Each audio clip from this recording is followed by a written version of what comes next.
ఈ వీడియోలో credit card అంటే ఏంటి, అవి ఎలా పనిచేస్తాయి, క్రెడిట్ కార్డ్ కంపెనీస్ డబ్బులను ఎలా సంపాదిస్తాయి, అసలు క్రెడిట్ కార్డ్ తీసుకోవడం మంచిదేనా, క్రెడిట్ కార్డ్ వల్ల లాభాలు నష్టాలు ఏంటి, ఈ వీడియోలో పూర్తిగా తెలుసుకుందాం. సపోజ్ ఏదైనా హెల్త్ ఎమర్జెన్సీ వస్తే హాస్పిటల్ లో జాయిన్ అవుతాం. హాస్పిటల్ లో చాలా టెస్టులు చేసిన తర్వాత పేమెంట్ చేయాలి. అయితే మీ దగ్గర డెబిట్ కార్డ్ ఉంటే దాని సహాయంతో పేమెంట్ చేస్తారు, లేదా క్యాష్ రూపంలో మనీని చెల్లిస్తారు. డెబిట్ కార్డ్ అంటే మీరు మీ బ్యాంక్ అకౌంట్ లో దాచుకున్న డబ్బుని డెబిట్ కార్డ్ యూజ్ చేసి వాడుకోవచ్చు. అంటే ఏటీఎం నుంచి విత్డ్రా చేసుకోవచ్చు, ఆన్లైన్ ట్రాన్సాక్షన్స్ లాంటివి చేసుకోవచ్చు. ఒకవేళ మీ బ్యాంక్ అకౌంట్ లో డబ్బులు లేవు, అయినా కానీ ఇంకా హాస్పిటల్ బిల్స్ కి పేమెంట్ చేయాల్సి ఉంది, అలాంటి పరిస్థితుల్లో మీకు క్రెడిట్ కార్డ్ అనేది ఉపయోగపడుతుంది. మీ బ్యాంక్ అకౌంట్ లో ఉన్న డబ్బులతో సంబంధం లేకుండా ఈ క్రెడిట్ కార్డ్స్ అనేవి పనిచేస్తాయి. ఒకసారి క్రెడిట్ కార్డ్ ఉపయోగించి డబ్బులను తీసుకుంటే ఆ డబ్బులను మళ్ళీ మంత్ ఎండింగ్ లోపు తిరిగి కట్టవలసి ఉంటుంది. జనరలీ మీ బ్యాంక్ అకౌంట్ లో డబ్బులుంటే ఆ డబ్బులను విత్డ్రా చేసుకొని పేమెంట్ చేస్తారు. సెకండ్ ఆప్షన్ వచ్చేసి డెబిట్ కార్డ్. డెబిట్ కార్డ్ అనేది మన బ్యాంక్ అకౌంట్ కి కనెక్ట్ అయి ఉంటుంది. మీరు డెబిట్ కార్డ్ ని యూజ్ చేసి ఏదైనా పేమెంట్ చేస్తే ఆ డబ్బులు మీ బ్యాంక్ అకౌంట్ నుంచి డైరెక్ట్ గా కట్ అవుతాయి. మీరు ఎవరికి ఆ పేమెంట్ చేస్తున్నారో వాళ్ళ అకౌంట్ లో పడతాయి. కానీ క్రెడిట్ కార్డ్ విషయంలో ఏం జరుగుతుందంటే మీరు ఏ బ్యాంక్ నుంచి అయితే క్రెడిట్ కార్డ్ తీసుకున్నారో మీ బదులు మీ బ్యాంక్ పేమెంట్ చేస్తుంది. ప్రతి నెల చివరి తారీఖు లోపు మీరు క్రెడిట్ కార్డ్ ఉపయోగించి వాడిన డబ్బు మొత్తాన్ని తిరిగి కట్టవలసి ఉంటుంది. మీరు ఎన్ని నెలలైనా టైం తీసుకొని బ్యాంక్ కి తిరిగి డబ్బులను కట్టవచ్చు. అలాంటప్పుడు బ్యాంకులు మీ నుంచి అధిక వడ్డీని తీసుకుంటాయి. సో బేసికలీ క్రెడిట్ కార్డ్స్ అంటే మినీ లోన్స్ లాగా. నార్మలీ మీరు లోన్ తీసుకుంటే లోన్ అమౌంట్ ని క్యాష్ రూపంలో ఇస్తారు, కానీ లోన్ బదులు బ్యాంకులు ఒక ప్లాస్టిక్ కార్డ్ ని ఇస్తున్నాయి. ఈ ప్లాస్టిక్ క్రెడిట్ కార్డు పై మీ పూర్తి పేరు, క్రెడిట్ కార్డ్ నంబర్ ఉంటాయి. ఈ నంబర్ ప్రతి క్రెడిట్ కార్డు కి వేరువేరుగా ఉంటుంది. ఏ ఒక్క క్రెడిట్ కార్డు కి ఒకే నంబర్ ఉండదు. అలానే ఈ కార్డు పై ఎక్స్పైరీ డేట్, సివివి నంబర్ లాంటివి ఉంటాయి. అసలు క్రెడిట్ కార్డ్స్ తో పేమెంట్స్ ఎలా జరుగుతున్నాయి? ప్రజెంట్ మార్కెట్ లో చాలా పేమెంట్ ప్రాసెసింగ్ కంపెనీస్ ఉన్నాయి, like visa and master card. ఇవి రెండు అమెరికన్ కంపెనీస్. ఈ కంపెనీస్ క్రెడిట్ కార్డ్ ఉపయోగించి పేమెంట్ చేసుకోవడానికి బ్యాక్ ఎండ్ ఇన్ఫ్రాస్ట్రక్చర్ ని ప్రొవైడ్ చేస్తున్నాయి. యావరేజ్ గా మన ప్రపంచంలోని ఏ బ్యాంక్ అయినా ఈ రెండు కంపెనీస్ క్రెడిట్ కార్డ్స్ ని ఇష్యూ చేస్తాయి. క్రెడిట్ కార్డ్ ని చాలా జాగ్రత్తగా వాడుకోవడం, అలానే దాచుకోవడం చాలా ఇంపార్టెంట్. ప్రతి క్రెడిట్ కార్డ్ కి ఒక క్రెడిట్ లిమిట్ అనేది ఉంటుంది. అంటే మీరు క్రెడిట్ కార్డ్ యూజ్ చేసి ఎంత డబ్బును ఖర్చు పెట్టుకోవాలనేది మీ బ్యాంక్ ఒక లిమిట్ ని సెట్ చేస్తుంది. For example, me credit card యొక్క లిమిట్ 30,000 అనుకోండి. మీరు 30,000 కంటే ఎక్కువ డబ్బుని క్రెడిట్ కార్డ్ యూజ్ చేసి ఖర్చు పెట్టలేరు. ఈ క్రెడిట్ లిమిట్ అనేది ప్రతి బ్యాంక్ కి వేరువేరుగా ఉంటుంది. బ్యాంకులు అనేవి మీ శాలరీ, క్రెడిట్ స్కోర్ ఆధారంగా మీకు క్రెడిట్ కార్డ్స్ ని ఇష్యూ చేస్తాయి. అలా క్రెడిట్ లిమిట్ ని సెట్ చేస్తాయి. ఒకవేళ మీకు ఎక్కువ శాలరీ వస్తే బ్యాంకులు మిమ్మల్ని నమ్మి మీ క్రెడిట్ కార్డు పై ఎక్కువ లిమిట్ ని ఇస్తాయి. ఎందుకంటే మీకు ప్రతి నెల ఎక్కువ శాలరీ వస్తుంది కాబట్టి మీరు ఎంత డబ్బునైనా బ్యాంక్ కి తిరిగి కట్టగలరని నమ్ముతుంది. అయితే క్రెడిట్ స్కోర్ అనేది చాలా ఇంపార్టెంట్. ఇప్పుడు దాని గురించి తెలుసుకుందాం. ఒకవేళ మీరు మీ క్రెడిట్ కార్డ్ పేమెంట్స్ ని, లోన్ పేమెంట్స్ ని ఆన్ టైంలో కట్టకపోతే బ్యాంకులు కూడా మీకు మనీ ఇవ్వడానికి ఆలోచిస్తాయి. అంటే మీరు మళ్ళీ తిరిగి ఆ డబ్బుని తిరిగి కట్టలేరని అనుకుంటాయి. అందుకే బ్యాంకులు గ్రేడింగ్ సిస్టమ్ ని తీసుకొచ్చాయి.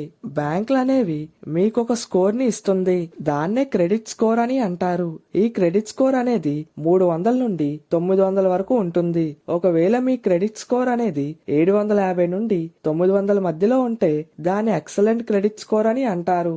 అలాంటప్పుడు బ్యాంకులు మిమ్మల్ని నమ్మి లోన్స్ ఇవ్వడం, క్రెడిట్ కార్డ్స్ ఇష్యూ చేయడం ఇలాంటివి చేస్తుంది. క్రెడిట్ స్కోర్ అనేది 750 నుండి 900 మధ్యలో ఉంటే బ్యాంక్స్ కి ఎలాంటి రిస్క్ ఉండదు. ఎందుకంటే మీరు credit card payments, loan payments అన్ని ఆన్ టైమ్ లో కడుతున్నారు కాబట్టి మీ క్రెడిట్ స్కోర్ అనేది అంత బాగా ఉంది. ఒకవేళ మీ క్రెడిట్ స్కోర్ అనేది 300 నుండి 400 మధ్యలో ఉంటే బ్యాంకులు మిమ్మల్ని అస్సలు నమ్మవు, మీకు ఎలాంటి లోన్స్ ను కూడా ఇవ్వవు. సో క్రెడిట్ స్కోర్ అనేది మీరు పాస్ట్ లో తీసుకున్న లోన్స్ పై ఆధారపడి ఉంటుంది. సో క్రెడిట్ స్కోర్ ఆధారంగా మీ బ్యాంక్స్ అనేవి క్రెడిట్ లిమిట్ ని సెట్ చేస్తాయి. ఎక్కువ క్రెడిట్ స్కోర్ ఉంటే ఎక్కువ క్రెడిట్ లిమిట్ ని ఇస్తాయి. అసలు మీకు క్రెడిట్ కార్డ్ ఇవ్వాలా వద్దా అనేది కూడా క్రెడిట్ స్కోర్ పై ఆధారపడి ఉంటుంది. అసలు క్రెడిట్ కార్డ్ యూజ్ చేయడం వల్ల మనకు లాభాలేంటి? ఆల్రెడీ ఒక అడ్వాంటేజ్ గురించి వీడియో స్టార్టింగ్ లో చెప్పుకున్నాం. అంటే మీరు ఏదైనా ఒక వస్తువుని వెంటనే కొనుక్కోవాలి, కానీ మీ దగ్గర డబ్బులు లేవు. అలాంటప్పుడు మీరు క్రెడిట్ కార్డ్ ని యూజ్ చేసి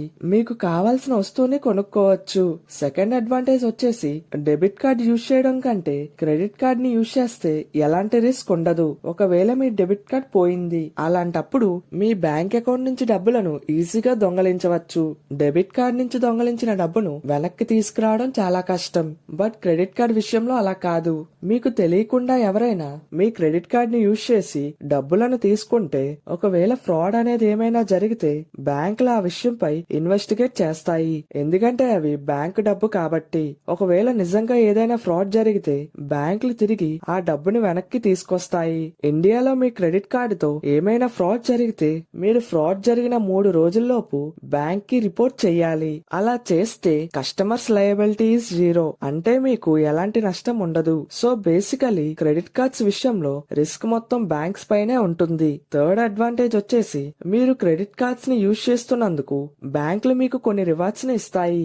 ఈ రివార్డ్ సిస్టమ్ అనేది ప్రతి బ్యాంక్ కి వేరువేరుగా ఉంటుంది. అలాగే క్రెడిట్ కార్డ్ టైప్ పై ఆధారపడి ఉంటుంది. వేరువేరు క్రెడిట్ కార్డ్స్ అనేవి వేరువేరుగా రివార్డ్ సిస్టమ్ ని ప్రొవైడ్ చేస్తున్నాయి. కొన్ని వాటిలో మీకు క్యాష్ బ్యాక్స్ లభిస్తాయి, కొన్ని వాటిలో డిస్కౌంట్ కూపన్స్, కొన్ని వాటిలో ఇన్సూరెన్స్ కవరేజ్ లాంటివి పొందవచ్చు. అంటే మీరు ట్రావెల్ చేస్తున్నప్పుడు క్రెడిట్ కార్డ్ ని యూజ్ చేస్తే మీకు ఫ్రీ ట్రావెల్ ఇన్సూరెన్స్ లభిస్తుంది. ఈ రివార్డ్స్ అన్ని కూడా మీరు యూజ్ చేస్తున్న క్రెడిట్ కార్డ్ పై ఆధారపడి ఉంటుంది. ఈ రోజుల్లో అన్ని credit cards reward point system ని తీసుకొచ్చాయి. అంటే మీరు క్రెడిట్ కార్డ్ యూజ్ చేసిన ప్రతిసారి మీకు కొన్ని పాయింట్స్ వస్తాయి. ఆ పాయింట్స్ ని యూజ్ చేసుకుని మీకు కావాల్సిన వస్తువుల్ని కొనుక్కోవచ్చు.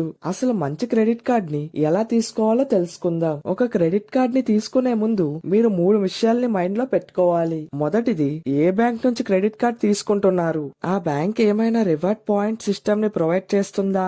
బ్యాంక్ ఎలాంటి ఫీజు ని తీసుకుంటుంది? ఏమైనా హిడెన్ ఫీజు ని తీసుకుంటుందా? ఇవన్నీ చెక్ చేసుకోవాలి. మోస్ట్లీ ఇవన్నీ బ్యాంక్స్ డిసైడ్ చేస్తాయి. రెండోది, బ్యాంకులు ఎలాంటి క్రెడిట్ కార్డ్స్ ని ఆఫర్ చేస్తున్నాయో తెలుసుకోవాలి. హై లెవెల్ క్రెడిట్ కార్డ్ ని తీసుకుంటే మీకు ఎక్కువ రివార్డ్స్ వస్తాయి. హై లెవెల్ క్రెడిట్ కార్డ్స్ కి ఇన్సూరెన్స్ కూడా ఉంటుంది, కానీ హై లెవెల్ క్రెడిట్ కార్డ్స్ యొక్క ఫీజు అనేది చాలా ఎక్కువగా ఉంటాయి. మూడోది, అసలు మీరు తీసుకున్న క్రెడిట్ కార్డ్ లో ఏ పేమెంట్ నెట్వర్క్ ని యూజ్ చేసుకోవాలో తెలుసుకోవాలి. ముందు మనం చెప్పుకున్నట్లు వీసా మరియు మాస్టర్ కార్డ్ అనేవి పేమెంట్ నెట్వర్క్ ని ప్రొవైడ్ చేస్తాయి. కానీ వీటితో పాటు అమెరికన్ ఎక్స్ప్రెస్, డైనర్స్ క్లబ్ మరియు రూపే కూడా పేమెంట్ నెట్వర్క్ ని ప్రొవైడ్ చేస్తాయి. కానీ మన ఇండియాలో వీసా మరియు మాస్టర్ కార్డ్ క్రెడిట్ కార్డ్స్ ని ఎక్కువగా యూజ్ చేస్తున్నారు. ఈ రెండింటి మధ్య ఎలాంటి డిఫరెన్స్ ఉండదు, రెండూ కూడా ఒకేలాగా పనిచేస్తాయి. ఇక్కడ ఇంట్రెస్టింగ్ ఫ్యాక్ట్ ఏంటంటే మాస్టర్ కార్డ్ క్రెడిట్ కార్డ్స్ ని ఇండియాలో ఇష్యూ చేయడం లేదు.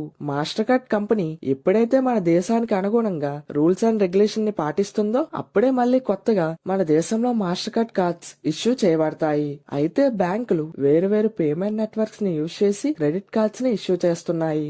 బ్యాంకులు క్రెడిట్ కార్డ్స్ పై డబ్బులను ఎలా సంపాదిస్తున్నాయో తెలుసుకుందాం. ముఖ్యంగా బ్యాంకులు క్రెడిట్ కార్డ్స్ పై యాన్యువల్ ఫీజుని వసూలు చేయడం ద్వారా అధిక మొత్తంలో డబ్బులను సంపాదిస్తాయి. కొన్ని క్రెడిట్ కార్డ్స్ ని మీరు యూజ్ చేయాలి అంటే మీరు ఖచ్చితంగా యాన్యువల్ ఫీని పే చేయాలి. ఒక్క యాన్యువల్ ఫీయే కాకుండా ఇంకా చాలా రకాలుగా బ్యాంకులు క్రెడిట్ కార్డ్స్ పై ఫీజుని వసూలు చేస్తాయి. ఒకవేళ మీరు కరెక్ట్ టైం కి క్రెడిట్ కార్డ్ బిల్లు చెల్లించకపోతే బ్యాంకులు లేట్ ఫీని తీసుకుంటాయి. క్రెడిట్ కార్డ్ ని ఉపయోగించి ఏటీఎం నుండి మనీ విత్డ్రా చేయాలనుకుంటే మీ క్రెడిట్ కార్డ్ నుండి 2% నుండి 5% వరకు ఎక్స్ట్రా ఫీ కట్ అవుతుంది. జనరలీ చాలా మంది తమ యొక్క క్రెడిట్ కార్డ్ బిల్స్ ని ఆ మంత్ యొక్క ఎండింగ్ లోపు కట్టరు. నార్మల్ గా క్రెడిట్ కార్డ్ బిల్ ని ఎవ్రీ మంత్ లాస్ట్ డేట్ న పే చేయాలి. అలా మంత్ లాస్ట్ డేట్ న పే చేస్తే ఎలాంటి ఎక్స్ట్రా చార్జెస్ పడవు. కానీ చాలా మంది అలా కట్టరు. ఈ కారణంగా బ్యాంకులు అధిక మొత్తంలో వడ్డీల్ని తీసుకుంటున్నాయి. ఈ వడ్డీ రేట్ అనేది చాలా ఎక్కువగా ఉంటుంది, అప్ టు 30% వరకు ఉంటుంది. ఇంత ఎక్కువ మొత్తంలో వడ్డీలు తీసుకోవడం ద్వారా బ్యాంకులు చాలా డబ్బును సంపాదిస్తున్నాయి. ఒకవేళ మీరు క్రెడిట్ కార్డ్ ని యూజ్ చేస్తున్నట్లయితే క్రెడిట్ కార్డ్ బిల్లుని ఆన్ టైమ్ లో పే చేయండి. అలాంటప్పుడు మీకు ఎలాంటి ఎక్స్ట్రా చార్జెస్ పడవు.